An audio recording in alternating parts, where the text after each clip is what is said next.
In a world full of unexpected twists, life's paths can change direction without notice. Sometimes the choices we make in haste can send ripples beyond our lives, touching others in ways we could never have predicted. For many, it's these unintended consequences that shape the future. 5 years ago, a seemingly simple decision set everything in motion. Choosing to cut across the countryside instead of sticking to the usual route became a detour that would change one man's life forever. He couldn't have imagined how this decision would unravel the comfortable facade of his world, revealing hidden truths beneath the surface. It all started 5 years ago with a chance encounter. I stumbled upon a village we called Circumstances, a place with no formal recognition, but home to 349 people. Luck was on my side. I had just finished unloading a trailer of medical supplies in Texas that needed sterilization before hitting the shelves. After confirming everything was clean, the dispatcher gave me an early assignment, which allowed me to get home 2 days sooner than planned. With my license for handling hazardous materials, I was one of the few qualified for the job. The pickup location was just 30 minutes away, so I refueled and headed out. Once the load was secured, I was back on the road. The drop-off point was only an hour from home. I was already driving when I confirmed the load was complete and realized I'd been paid double for this shipment. Instead of taking the planned route, I opted for a shortcut across the country, cutting both miles and time. Now, I was less than 2 hours from home, running 5 or 6 hours ahead of schedule. I had stopped at the intersection of 2 rural roads when I saw a handwritten sign reading, "For sale before county takes." An arrow pointed right, so I followed it. A few more signs led me to a farm owned by an elderly couple, likely in their late 70s. They had retired but were behind on taxes due to rising prices. They loved their farm and weren't ready to sell and move to town, so they decided to sell part of their land. I called my father, who used our family trust to buy the farm at market value. We let the couple rent the house long-term at a low rate, which thrilled them. They even said, "If you ever need a favor, let us know." I had my father divide 10 acres at the crossroads from the original 200-acre farm. It was the perfect spot for a store and gas station since the nearest city was an hour away. I suggested my father buy the surrounding land at the intersection as cheaply as possible. He did, and we ended up owning 10 acres on each corner of the crossroads. While searching for water, my father found an underground river capable of providing water to 50,000 people. He decided to tap into it for our new commercial venture. Just as I pulled up to the house to make a reservation, the dispatcher called with another job, which I gladly accepted. I ended up getting home at the usual time. 6 months later, I dropped off my load at 5 in the morning on a Wednesday, 12 hours before the workday started, and parked my truck and trailer at the company yard. I took the keys to my freshly painted old Ford to the dispatch office, knowing I might face penalties for violating driving hour regulations. I had been on the road for 16 days, eager to get home. The driver replacing me got 2 extra days off. The truck was scheduled for inspection and would be ready in a few hours. The dispatcher informed the next driver, who was scheduled to hit the road by 9 o'clock. I told my wife I'd be home for dinner. Marcy had taken the kids and was excited to see me. I had recently pulled the engine from my old Ford truck, as it was dead, and spent my free time restoring the frame and body since the interior was still in good shape. Before my last 2-week run, I paid a local shop to repaint all the metal parts. Once the shop was done, they called Jameson's Auto to pick it up. After installing the new engine and checking everything, Jameson's left the keys with the dispatcher, knowing I'd grab them when I got home. After the paint job, the old truck looked brand new. The red truck had turned completely black, with chrome bumpers and Ford painted in white on the back door, just like the original. I could even get collector plates if I wanted. Coming home 10 hours early, I thought it would be a nice surprise for my wife. Since she didn't start work until 9, I started the car and headed home. After 16 days on the road, I couldn't wait to see my wife and our 2 daughters. It was around 8 when I drove down our street, only to find a car in the driveway that didn't belong there. I immediately knew whose car it was. It was the pride and joy of the youngest son of the owner of our transportation company. When I was on the road, he was off, as we shared the same cab. In many ways, we couldn't have been more different. He was known as the black sheep of the family. Most truckers thought of him as a crappy guy with a big mouth. I pulled over and watched him. I needed to know why he was in front of my house and where my wife's car was. My heart broke when I saw my wife, Marcy, and Jack Redding, along with our 2 kids, coming out of the house. In his right hand was the bag that we drivers always carried with us, filled with all the essentials for the road. The girls had missed the bus to school, so they were taking them. I recorded them with my cell phone. I captured Marcy and Jack sharing a loving hug behind the kids before loading them into the car. It was clear this had been going on for quite a while. Neither of them seemed to care about being seen in public. They looked just like a happy family. They drove by without noticing me. My wife no longer recognized my restored truck, and since I wasn't going home, she didn't look for me. I watched them in the rearview mirror as they turned the corner. Then I pulled up to our 3-bedroom house to see what else I could find. The kids' bedrooms were just as they always had been. So was our bedroom. My wife's clothes were in their usual spots, as were mine. Even the bed was made, which was odd since the kids had missed the bus. Nothing seemed out of place. If they had stayed the night together, where was the evidence that could prove it? I was now certain that if they weren't involved, Jack had no reason to be there. I looked around twice, but my gut told me to keep searching.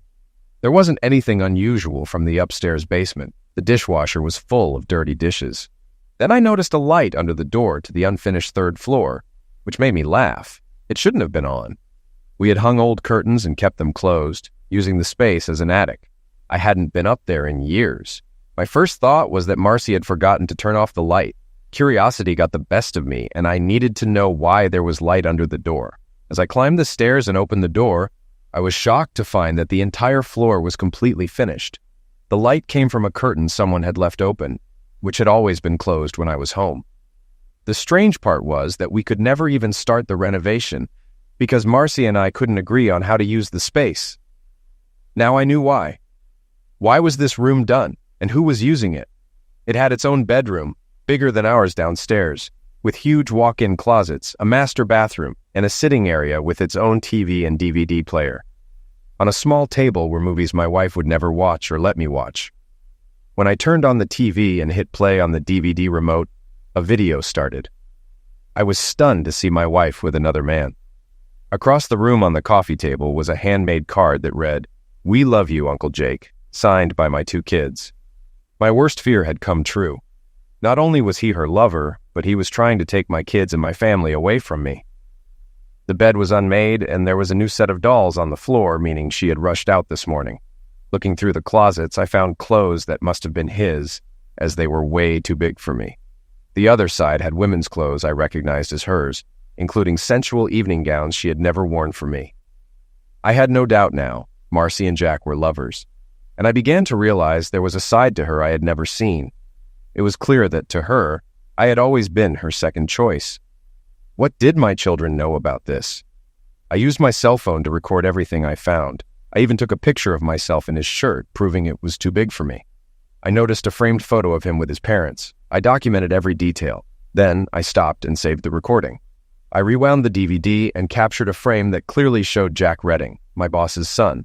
This was the second piece of evidence I saved. I decided I now had all the proof I needed. Heading down to the basement, I grabbed our 3-person luggage and began packing all my clothes.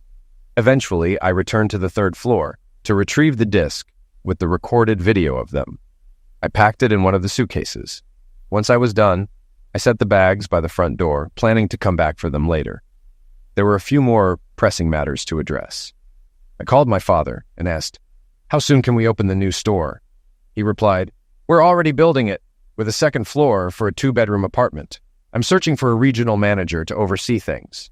The chain franchised us, which is a big help. It'll take another month and a half to finish construction, plus another month to get everything up and running." "Why?" he asked. I explained everything and added, "I'll live in the apartment and run the store. Get me a good civil and divorce lawyer." I said I'd fill him in on the details later and ended the call. Then I called the farmer we bought the land from and asked if I could rent a room until the construction was finished. He chuckled and said, "Your money's no good here. You and your family did us a great favor when we needed it most. Stay as long as you need." I insisted on paying, but he refused. "No way," he said firmly. "We owe you. Just come by and we'll figure the rest out." I agreed to meet him the next morning at 10 and thanked him for his kindness. Next, I drove to the transportation center and went straight to my boss's office. As soon as I walked in, I said, "I'm quitting, effective immediately." My boss, Jace Redding, looked confused and asked, "What? Why? You've always been one of our most reliable drivers." I didn't want to go into details, but I knew I had to. I pulled out my phone and showed him the video I took on the 3rd floor of my house. Jace went pale. "Where is this?" he asked. "That's my house." That's the third floor that wasn't supposed to be finished, I replied, my voice trembling. I watched as disbelief and anger warred on his face. What the hell is this? He muttered, staring at the screen.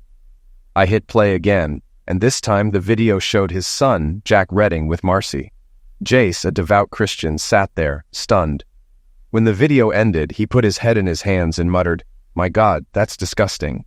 I cleared my throat and said, "The woman in the video is Marcy, my wife. That's why I'm quitting, because of what your son did." For a moment, Jace didn't speak. Then he looked up at me, his face full of regret. "I had no idea," he whispered. "I'm so sorry, Heath. I had no idea my son could do this." He paused, at a loss for words, then said, "I'll have the accountant cut you a final check, and I'll add $10,000 as a bonus. Please don't tell anyone about this. Let me handle it." I nodded, but before I could leave, Jace asked, "Are the children his?" The question took me by surprise. "They look like Marcy, but I don't think so. I doubt the affair has been going on that long," I replied softly. "But you could ask Jack to take a DNA test." Jace looked devastated and said, "I will, please. Just don't say anything until I talk to him. He's my son, but I don't condone what he did. I don't know what to do." I stood there for a moment, unsure of what to say. Finally, I nodded and said, "I'm sorry too, but I have to go. I need to get custody of my daughters. That's my priority." As I turned to leave, Jace called after me. "When Jack gets back in 2 weeks, he's gone. I've heard rumors about his affairs, but I never had proof until now. I never thought it would be with one of my employees' wives." I left Jace's office with a heavy heart, feeling a mix of relief and anger. The whole situation had spiraled out of control so fast, and I knew there was still so much more to handle. Despite wanting to escape it all, I knew I had to face what was coming. After cashing my check, emptying our joint accounts, and paying the bill at Jameson's Auto, I drove to my daughter's elementary school. I asked to speak with the school counselor, Miss Connors. After explaining the situation, she agreed to bring my daughters out of class so we could talk.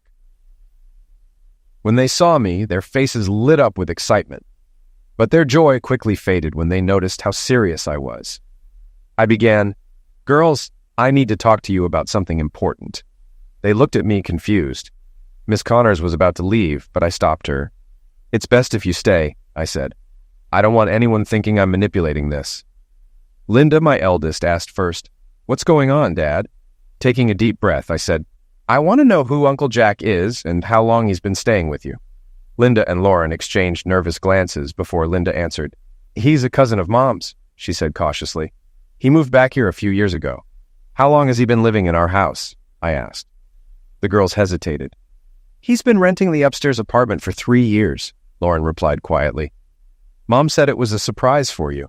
We didn't know you didn't know." Their words hit hard. "Girls, you need to understand," I said, trying to keep calm. "Uncle Jack isn't a cousin. He's been living with your mother because they're having an affair." Linda and Lauren turned pale as the truth settled in. "What?" Linda whispered. "But Mom told us." I shook my head. "I'm sorry, but it's true. That's why I'm divorcing her." Miss Connors, who had been quietly watching, stepped forward. "Girls, your father is telling the truth. I've seen this before, and I'll be here to help you through it." Lauren began to cry, and Linda hugged her. Watching them try to understand shattered me all over again. "Dad, what's going to happen to us?" Linda asked, her voice trembling. I knelt down, holding their hands. "I'm going to fight for custody," I said. "But until I find a new job and get things in order, you'll have to stay with your mom." "I'm sorry, but that's how it has to be for now." They nodded, tears streaming down their faces. I kissed them both on the forehead and watched as they returned to class. Miss Connors gave me her number, saying, "Have your lawyer call me. I'll testify about today." I thanked her and left the school, overwhelmed with sadness and anger. This wasn't how I imagined my life, but there was no turning back now. On the way home, I stopped at a flower shop and asked for a bouquet of dead flowers. The florist looked at me strangely, so I explained it was a gag gift. She laughed and pulled some wilted stems from the trash. "Will these work?" she asked. I smiled. "Perfect." After they wrapped the flowers, I headed back to the house. I placed the bouquet on the bed along with the card from my daughters that said, "We love you, Uncle Jake," and a baby doll I had cut up with Marcy's sewing scissors. Then I loaded my tools onto the truck bed, covering them with a tarp. The tools were worth a small fortune. I tossed the suitcases into the truck and tied everything down securely. As I was finishing up, my neighbor, John Zecksmith, came over and said, "I guess you didn't know about Marcy's second husband, huh?" I looked at him, confused. "Second husband?" "In a common-law marriage," John explained. "It's been going on for at least 3 years. We all thought you knew. We assumed you and Jack had some kind of arrangement." My blood ran cold. "No, I didn't know," I said softly. "I just found out today." We talked a while longer, and John suggested I move my truck to his garage to keep an eye on the house. I agreed, and as night fell, I watched from John's garage as my wife of 13 years pulled into the driveway. She had no idea what was waiting for her inside. Through binoculars, I watched Marcy go straight to the bedroom. She smiled at the bouquet of dead flowers, thinking they were from Jack. But her smile faded when she picked up the card for Uncle Jack and saw the baby doll in pieces on the bed. Her face turned pale as panic set in. She opened the box of dead flowers, and when the smell hit her, she recoiled, looking like she was about to be sick. I could see her trying to make sense of it all, still unaware that I knew everything. Just then, my daughters got off the school bus and walked to the front door. Lauren texted me, "Dad, don't answer the phone. We want you to hear what we say to Mom." I explained the situation to John, and we set up the speakerphone so we could listen to the conversation together. The girls went straight to their mother's room, where she was still struggling to understand what I had done. She hadn't yet grasped the meaning behind my actions. After greeting their mother, my daughters began to explain. "Dad called us out of class today because he wanted to talk to us alone," Linda started. I could tell by Marcy's expression that she was fully engaged now. "We met with the school counselor, Miss Connors. We were confused about why he was there since you told us he'd be home around 6, Lauren added. "That's when he asked Miss Connors to stay. The first thing he asked was who Uncle Jack was and how long he's been part of the family," Linda said. "I told him you said Jack was a distant cousin who moved back to the area," Linda explained. Fear crossed Marcy's face. Now she understood who had left the message on the bed. "Mom, Daddy didn't know you had finished the 3rd floor while he was away. You told us it was a surprise for him," Lauren revealed. "We realize now that it wasn't," Linda added. "We kept your secret, and it was a surprise for Daddy," Linda said. "But he found out today," Lauren added.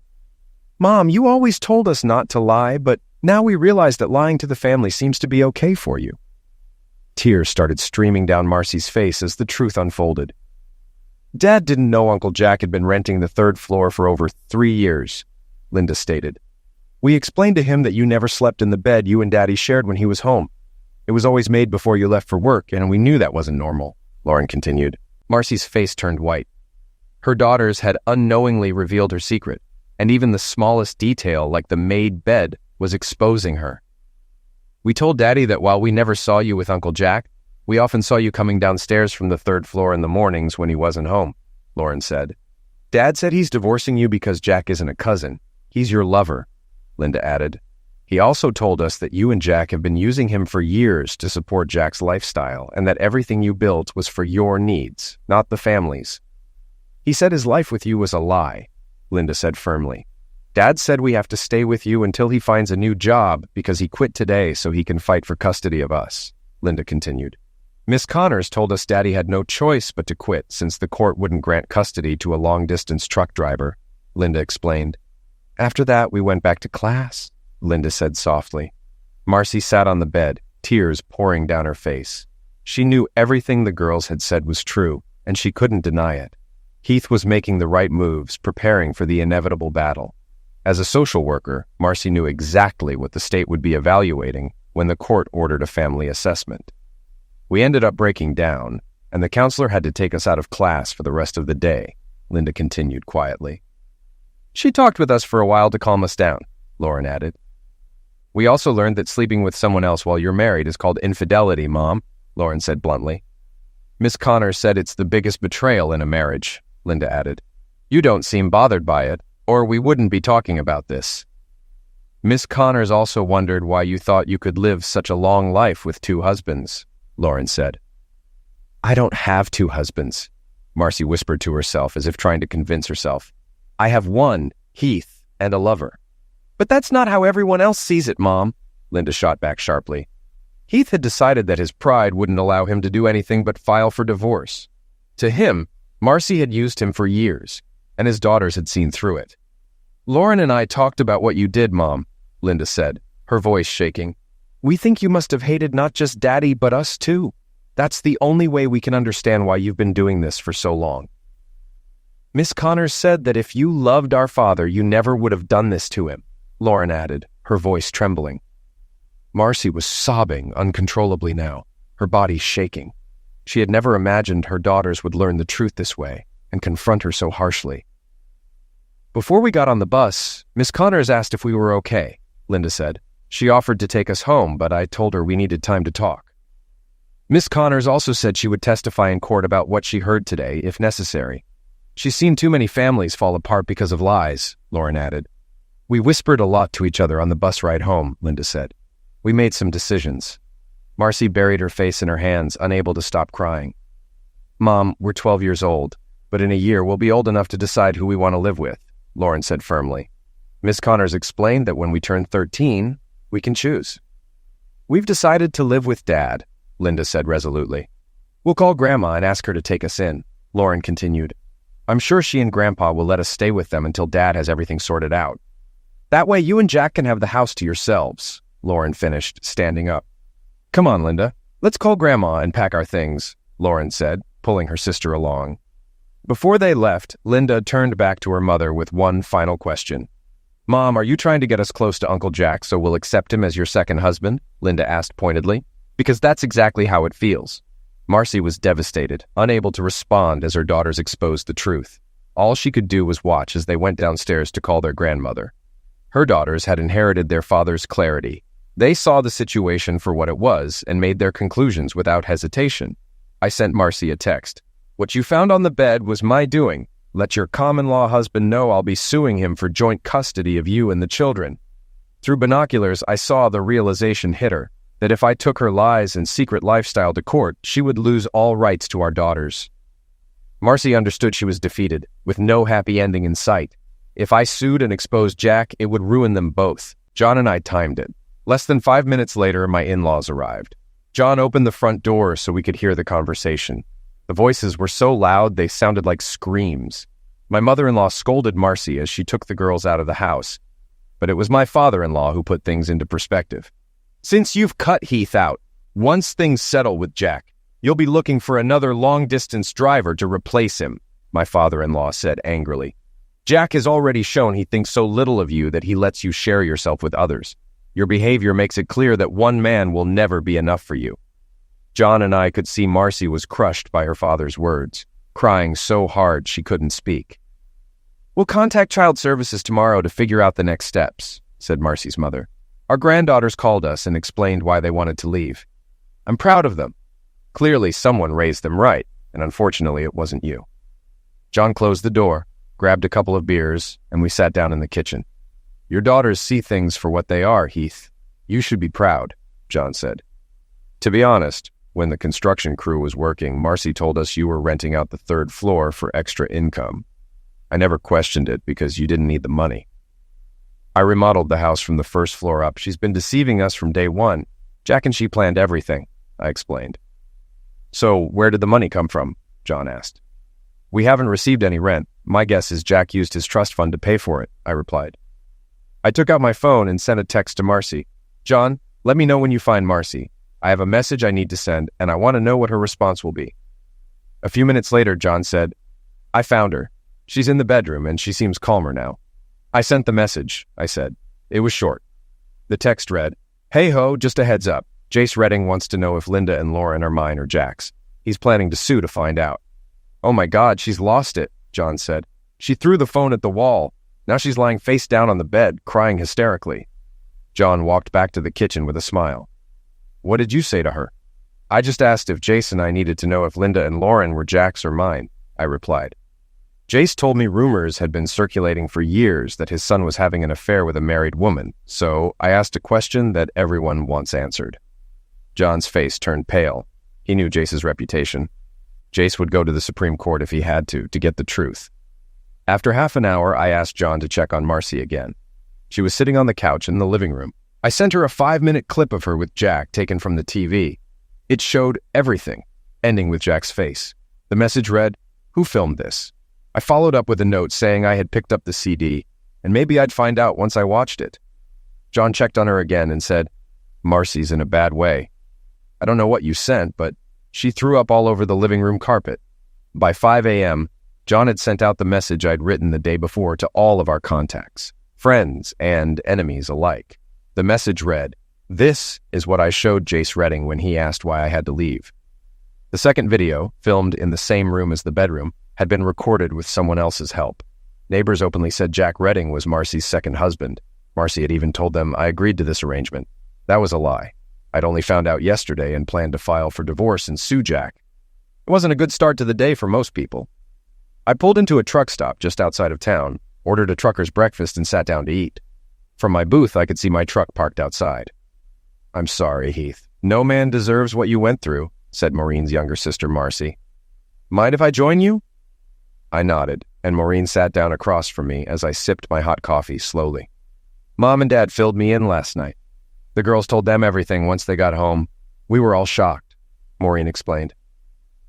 "Just so you know, if you change your phone number, please let us know so we don't give it to Marcy by mistake." "The number will stay the same, Maureen," I replied. I was planning to quit my job in a couple of months anyway, so I could be home in the evenings as my girls start their teenage years. "What was my sister thinking?" Maureen burst out. "There's no way you'd ever agree to Marcy having a second husband." "We may never know," I responded. "Maybe it started as a friendship, but it ended up crossing a line. From what I gather, it's been going on longer than the 3 years we've heard." "What do you mean?" Maureen asked. "When I told Jace Redding why I was leaving, he mentioned rumors about his youngest son being involved with a married woman for years. He even asked if Linda and Lauren were Jack's." "Oh, God. Who else knows?" she asked, her face full of concern. I opened up Marcy's text messages and showed her what I'd sent the night before and again that morning. After reading them, Maureen wiped tears from her eyes. What she thought was bad had turned out to be even worse. "Based on the video, there may have been a third person involved in their relationship," I said. "By the end of the day, everyone will know. Jace is likely going to make this public, searching for the truth. It could turn out that both kids are mine, or Jack's, or possibly neither of us." I paused, reflecting.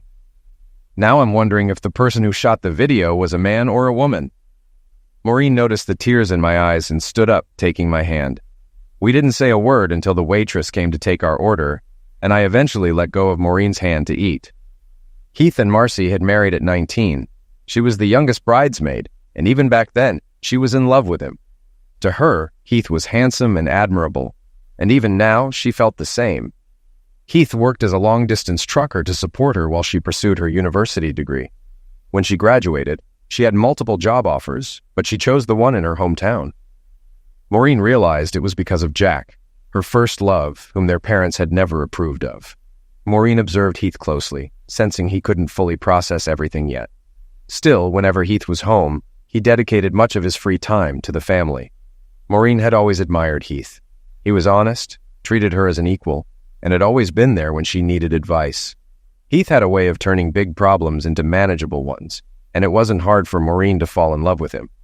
Every man she'd met since then had fallen short of the standard Heath had set, though her parents urged her to marry. Maureen couldn't tell them she had always loved Heath. He was loyal and never looked at another woman. But now she was determined to find a way to keep him in her life. When the time was right, she would show him he had married the wrong sister. "Heath, have you figured out where you're going to live?" Maureen asked, breaking the silence. "Linda and Lauren asked Mom and Dad to take them in. They're angry and upset. But they're proud of me," Maureen continued. "The girls told our parents they would tell the court they want to live with you. Mom and Dad have explained that you're doing the right thing for the long term. I can bring them to see you on weekends if you'd like." I opened my notes and handed her the farm's address. "My father and I are building a bar and store next to the place. I'll be staying with the tenant on the farm we own. I'll check with them, but we're also building a 2-bedroom apartment where I'll live." "Why there?" Maureen asked, curious. "We have 10 acres on either side of the intersection. After we develop it, we'll subdivide it into 3/4-acre lots. There's nothing nearby, so the store will be a convenient attraction." "How did you find it?" she asked. "I was driving across the country to save time," I explained. Traffic was bad, so I noticed a four-way stop and followed it. The area has enough traffic to support a business. After we finished eating, I picked up the check. Maureen leaned over and kissed me on the cheek, as she always did, making me smile. "Don't forget, Heath," Maureen said. "A lot of us have always loved you for who you are." While driving, I called my dad and told him everything. He promised to find me a top divorce lawyer. I tracked the 75-mile drive and arrived at the construction site just after 8:30. I smiled, knowing my dad was building a big project. 8 pumps for cars and small trucks and 2 for large trucks. The pits were dug, and blocks for the leak system were already in place. Construction on the floor and concrete for steel supports had also started. I walked into the trailer and saw the project, which was similar to others except for the 24-square-foot apartment on top. A sign my dad saw the neighborhood's potential. 2 hours later, I left for the farm, where Bill Robinson greeted me. He admired my restored Ford truck, recalling the days when weight and solid metal were key. "Mrs. is serving lunch, and I was told to stop by," Bill said. His wife, Betty, made a farmer's lunch, and she was thrilled by how much I ate. I helped clean up, and she noticed I wasn't wearing my wedding ring. By the time we finished, she had coffee ready. I spent the next 2 hours telling them about the last couple of days. Bill mentioned that the girls and their aunt would be welcome to stay, saying, "It'd be nice to have young folks around again." Later, I wrote to Maureen, telling her she could visit every Friday night. She replied, "It's a date." Thursday afternoon, I reviewed a video on my laptop, but no faces appeared. Using my phone, I sent everything, including Miss Connor's contact info, to my dad. I asked him to have Jack served and told him Marcy could be served at the social services office. Out of spite, I even sent a video from the disc and texted Marcy. The other women did better in the video, nothing special here. Maureen, a tax major, laughed as the girls texted their dad every 10 to 15 minutes. The 75-mile drive flew by. Once at the site, they sent one final message before seeing him waiting at the driveway. Linda and Lauren jumped out and ran into my arms. Bill introduced Betty to everyone, and the girls loved the room she prepared for them. Bill showed them around while Betty finished cooking. After dinner, I cleaned up with the girls, and Betty watched as we washed the dishes. Bill told the girls about the swings, the swimming pond, and bikes they could try. I was worried about how they'd spend their time, but Bill and Betty had it all figured out. After the kids went to bed, Maureen and I talked. "Heath, these past few days have been wild. Jack was someone Marcy secretly dated when we were young. They've been involved that long." "That makes sense," I said. "I was the safe choice. Jack had a wild side Marcy loved, but he took advantage of it. He left her with a mess she didn't deserve." "Mom and Dad spoke to child services," Maureen said. "If you sign permission, they can keep the girls until you find a place. They also interviewed the kids and concluded Marcy couldn't qualify for foster care due to her lifestyle." Maureen noticed I was crying, but I told her to leave. She stayed anyway. Marcy sat at the kitchen table, reflecting. Thursday was quiet, but today was different. Jace Redding came to see her at work, demanding a DNA test to confirm if he was the father of her daughters. It had been so long since they were conceived that her memory was fuzzy. Heath had warned her about the upcoming legal battle, but she dismissed it as anger. What caught her off guard was the message he sent to their friends and family. She never saw Jack as a second husband, but her lawyer explained that their common law marriage gave him the same rights. Heath's lawsuit against Jack was likely to succeed. The only question was how much he would win. The lawyer explained that Heath would likely get favorable treatment in court due to years of being wronged. If Marcy had proof of collecting rent for 3 years, things might be different, but there was no evidence Jack contributed to household expenses, making him appear as a kept man. The real shock came at the end of the day when Marcy's supervisor called her in. "Marcy," her supervisor began, "last Thursday, after hours, you visited Mr. and Mrs. Klaus Rubenstein to discuss a custody matter. They were seeking advice on what to do with the kids. I told them that, without involvement from the father, we could allow them to act as temporary guardians." "I know they're your parents," the supervisor continued. "I can't fire you, but I'll transfer you as soon as possible. You'll be reassigned to an office job because your credibility here is gone." Marcy sat in silence, realizing her choices had led to this downfall. Everything was unraveling, and the consequences were worse than she expected. Saturday was busy. Linda and Lauren were eager for adventure. It was fun watching Bill teach them to ride the little bikes, and within 2 hours they were zipping around. Bill finally called it a day, warning them they'd feel sore tomorrow. Seeing they were sweating, he suggested a dip in the pond. Meanwhile, Betty and Maureen started prepping dinner with a few girls helping in the kitchen. They worked on onions and potatoes while Bill and I fired up the grill for steaks. We enjoyed the meal outdoors at the picnic table, completely disconnected from phones and TV. The twins, exhausted from the day, went to bed early, while the rest of us played cards and drank beer into the evening. Sunday afternoon, Maureen drove the girls home. I had already prepared a certified letter, signed by Bill and Betty, granting them temporary guardianship. Monday morning, Klaus Rubenstein called to thank me, having delivered the letter to the office, which then confirmed their legal guardianship. We dug deeper into Marcy and Jack's history, and I learned a lot. That Friday, Jack was served divorce papers while picking up medical equipment in Austin, Texas. Marcy was served that same morning at the social services office. Maureen texted me, asking for my waist size so we could swim with the kids. I responded, 34 inches. Later, while on an evening walk, I got a message from Marcy. You've calmed down enough to talk. I replied, there's nothing left to say. Maureen told me everything, from your secret meetings with Jack to now. I still wonder, if he was always the one, why did you marry me? Unsurprisingly, she didn't respond. When Maureen arrived with the kids, excitement filled the air. Maureen looked stunning, and her smile was contagious. As the girls hugged me, they asked quietly if they could call Bill and Betty grandparents. I told them yes, as long as they were okay with it. As the kids ran off to greet Bill and Betty, Maureen kissed me unexpectedly. I smiled and told her to listen to the girls. We turned toward them, and Lauren asked, "Can we call you grandparents?" Linda added, "Is that okay?" Bill and Betty were thrilled, and Betty's tears flowed. We later learned she and Bill couldn't have children, and hearing my daughters call them grandparents was something she thought she'd never experience. After dinner, I told Maureen that both Marcy and Jack had been officially served. I showed her Marcy's last message and my response. "You know my sister can't admit her actions," Maureen said quietly. "She'd have to face the truth about herself." "Enough about her," I said. "When are you going to find a man who loves you the way you deserve?" Maureen smiled. "I've already found him, but getting him to realize it is the challenge." The next morning, Bill and I were up early, enjoying coffee outside. "Heath," Bill began, "Betty is my second wife. My first did to me what Marcy did to you." I was surprised. "Why tell me this?" "Don't let your anger blind you to what's right in front of you," he said. "Maureen's been by your side all along. When you're ready, ask yourself why."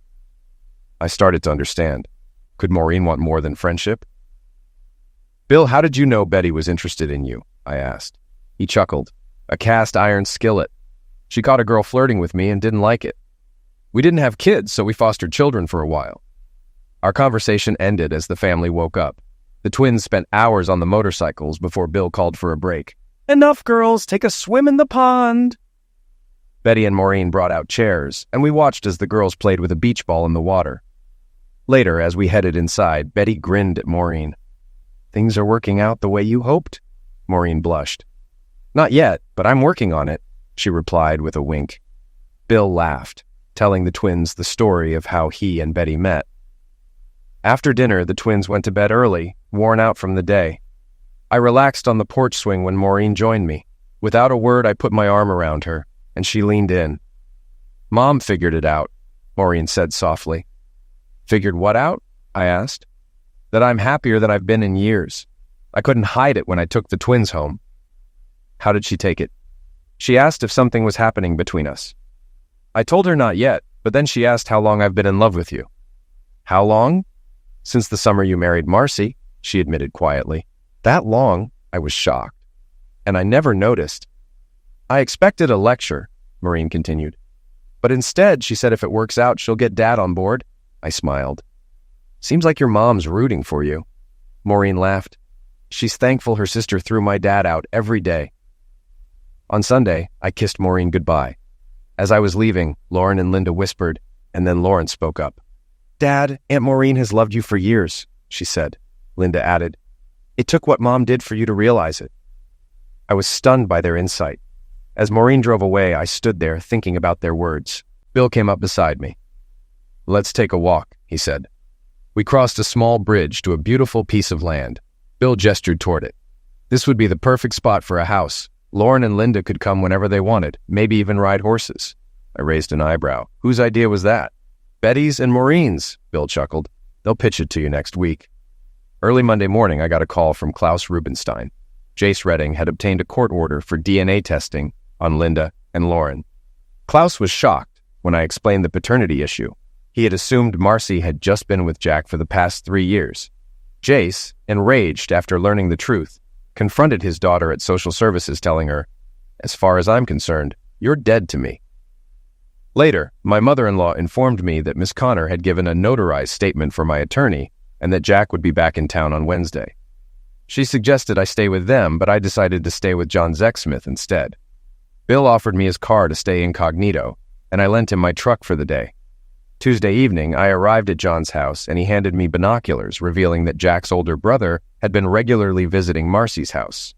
I then called Jace and asked him to come over, telling him he needed to see something. When he arrived, I gave him the key to my house and told him to check the 3rd floor. Moments later, we heard fire. John and I immediately called emergency. When the police arrived, we watched as Jack was led away in handcuffs, and Jace was carried out on a stretcher, having been shot in the shoulder. Jack had fired, mistaking Jace for a burglar. The scene was surreal. Marcy, now fully dressed, was taken away in handcuffs, her face pale with shame. John shook his head in disbelief. "Can you believe she was involved with both brothers?" I sighed. "I knew there was someone else, but not this." John added, "Jace didn't deserve this, none of them did. By the end of the night, Jace was in an ambulance, and Jack faced attempted manslaughter charges. I was left torn between satisfaction and sorrow." The next morning, I visited Klaus, who was already on his porch with coffee. "This whole situation with Jace and Jack is more than I expected," he said. I agreed, filling him in on the details, and his wife, Rosa, joined us, equally shocked. Later, I picked up Linda and Lauren from school. They were happy to see me, but sensed something was wrong. We spent the afternoon with Klaus and Rosa, trying to keep things as normal as possible for the girls. That Wednesday, Jack returned to town, and as expected, things quickly escalated. I called John, asking him to keep an eye on my house since I knew Jack's temper could flare up easily. John agreed, and I braced myself for whatever might happen. Maureen had just finished her workday when her secretary entered her office with a strange look on her face. "There's a man here with a dozen red roses," the secretary said. "He's asking if you're free for dinner." Maureen looked puzzled, unsure who it could be. But when she walked out and saw me standing there, her expression softened and tears welled up in her eyes.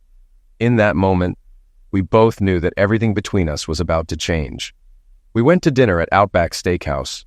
Over blooming onion and cocktails, we talked about the kids, the chaos of the past few months, and what the future might look like. The conversation was light, but an unspoken understanding lingered between us. Something was shifting. As we finished dinner, John called with the news I had been dreading. Jack had arrived home before Marcy and was waiting for her. He had been drinking, and his temper quickly escalated. His father was in the hospital, his brother was in jail, and he had just lost his job. In his mind, it was all Marcy's fault. He was waiting with a weapon when she came through the door. The neighbor heard the fire shots and called the police. Marcy was rushed to the hospital in critical condition. The news hit me hard, and I told Maureen, who immediately called her parents. We rushed to the hospital, but 6 hours later, we were told that Marcy had died on the operating table.